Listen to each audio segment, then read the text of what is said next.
मैं हूं शालिनी। चलिए रुक करते हैं आज की छोटी बड़ी खबरों की ओर।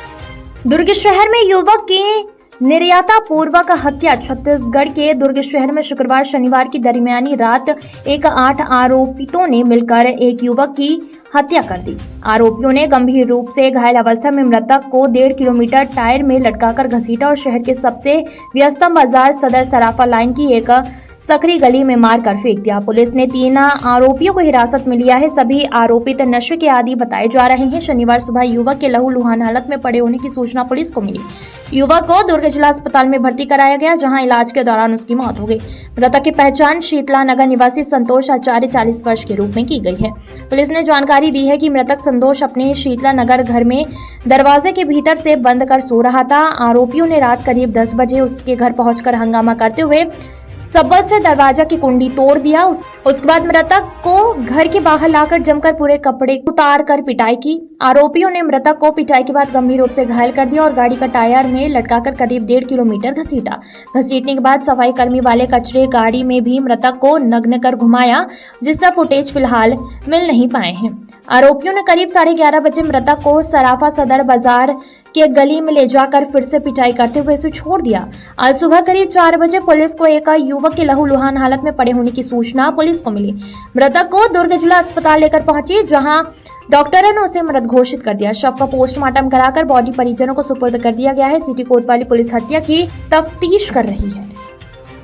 क्या करते थे, किस बात दुश्मनी थी, पुरानी रंजिश बता रहे हैं? पुरानी रंजिश रही होगी सर, पुरानी तभी लोग ऐसा किए हैं। क्या जो है हुआ था, किस तरीके से क्या मालूम पड़ पाया था आपका? सर वो मुझे बता रहे थे कि क्या बोलते हैं, इन लोग ना मेरे को चाकू लेके ना मारने के लिए दौड़े हैं करके, तुम सेटलमेंट करो। 4 बजे बोले मेरे को फ़ोन करके। मैं बोली आप हमेशा ऐसे ही करते रहते हो, मैं बार बार मैं किसी से झुकूंगी नहीं, मैं बार बार आपके लिए बार बार नहीं जाने वाली इधर उधर करके।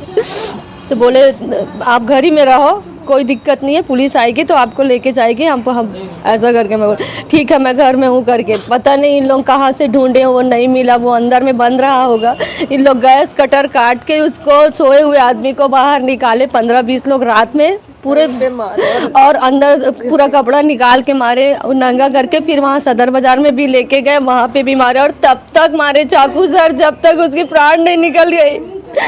वहाँ पे फुटेज से ही पता चलेगा कि कितने आरोपी थे, कौन कौन थे।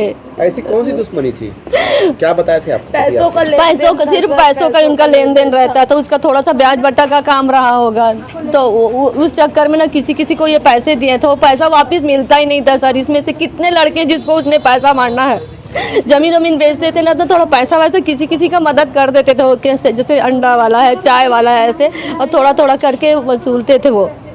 आपने पुलिस से क्या बोला था? आप कुछ बता रही थी अभी जी। क्या बोला पुलिस से आपकी कब बात हुई थी? पुलिस से अभी 3-4 दिन पहले मैं उसके खिलाफ कंप्लेंट लिखाई थी, क्योंकि बहुत ज़्यादा वो ड्रिंक करके ना। आज सुबह फोन है वो बताओ। हाँ सवेरे ही बताया हमें, सुबह हमें बताया कि आप मरचुरी आ जाइए करके।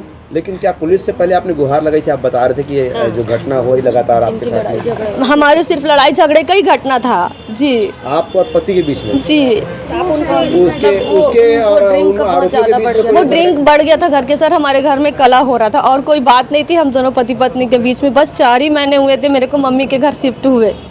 अभी 1 महीना हुआ है वो हम लोग से अलग हुआ है जी। मेरे पति को उठा लीजिए। हाँ मैंने पुलिस से 3 से 4 बार मदद मांगी और 3 से 4 बार गाड़ी भी आई, तो बोले सर लोग बोले कि तुम लोग पकड़ के रखो, फिर हम लोग लेके जाएंगे। मदद मांगी थी आपने? किसके जाने के लिए? इतना लड़ाई झगड़ा, बहुत ज्यादा लड़ाई झगड़ा हो रहा था, कभी भी कुछ भी हो जाएगा इसको करके। लोगों से भी इनका बहुत लड़ाई झगड़ा था। तो हमारा ये कहना, तो मैं बोलती ऐसे में तो कभी भी कोई भी इसको मार देगा, और ये सिर्फ ना नशे के कारण ऐसी हो रहा है। नशे में बाकी बहुत अच्छे इंसान थे सर, वो सबको मदद करते थे। करते थे वो करते थे, जमीन का भी काम करते थे, थोड़ा सोना चांदी का भी काम करते और तहसील का भी काम करते थे। वो सब के सारे बंगाली लोग जितने भी दुर्ग में आए बंगाली लोग, सबका किसी का घर बनवाना है, किसी का कुछ करना है, किसी का तहसील का काम, आधार कार्ड बनवाना, सबका काम करते थे, सामाजिक काम भी करते थे वो। अच्छा आपका ये कहना था कि पुलिस उनको उठा के सुरक्षित अंदर रख लेती तो शायद नहीं होता, हो सकता है 100 पट्टा 200 पट्टा मार लेते। मेरा पति जिंदा तो रहता ना सर, उसका हाथ पैर तोड़ देते। लेकिन किसी का सुहाग गुजर गया, बच्चे अनाथ हो गए, मैं गृहिणी हूँ, मैं कैसे पालूंगी अपने बच्चों को? मेरे पास कोई काम नहीं है। कल के डेट में ये लोग मुझे भी मारने आएंगे। बताइए, ये लोग मेरे घर में आ सकते थे, मेरे को समझा सकते थे। हाँ, मुझे न्याय चाहिए सर, मुझे न्याय चाहिए। किसी इंसान को इतना बेदर्दी से नहीं मारे कि जान ही निकल जाए, उसका परिवार भी उसके पीछे रहता है। तुम तो छूट जाओगे साल 2 साल 7 साल में, लेकिन मेरा तो जीवन उजड़ गया ना। मेरे बच्चों की शादियाँ कैसी होगी, मैं कैसे पालूंगी अपने बच्चों को? मेरे 3 सिर्फ लड़की है, लड़के नहीं है मेरे। मैं अलग रहती थी सर उनसे। पुलिस क्या कह रही है अभी? इन्वेस्टिगेशन कर रहे हैं मैम, ऐसा करके बोल रहे अपना नाम हैं। बता दीजिए। मेरा नाम रानी सोनी है, वार्ड नंबर 6 की निवासी हूँ मैं। ठीक। जी। घटना को वारदात को अंजाम दिया गया, किस तरह का मामला है? रात्रि एक घटना यहाँ पर घटी है जिसमें एक संतोष आचार्य नाम का युवक जिसके साथ आपसी रंजिश को लेकर के 7-8 युवकों ने मारपीट किया था, हाथ मुक्के से मारपीट किया था यहाँ पर, जिसको घायल अवस्था में हॉस्पिटलाइज किया गया था। इलाज के दौरान उसकी मृत्यु हो गई थी। हत्या का अपराध पंजीबद्ध कर विवेचना में लिया गया है। कितने लोग को हिरासत में लिया गया? अभी 8 लोगों को हिरासत में लिया गया है और भी जो पूछताछ की जा रही है अभी विवेचना स्तर पर है, इसके बाद ही अग्रिम जानकारी दी जाएगी। घटना स्थल पर काफी खून बहा हुआ है, किस प्रकार का है? घटना स्थल पर उसको धारदार हथियार से या पत्थर से मारे हैं, ऐसे ही है और पीएम के बाद ये स्पष्ट हो जाएगा किस प्रकार का घटना हुआ है। आपसी रंजिश है, अभी विवेचना के स्तर पर है, पूछताछ की जा रही है।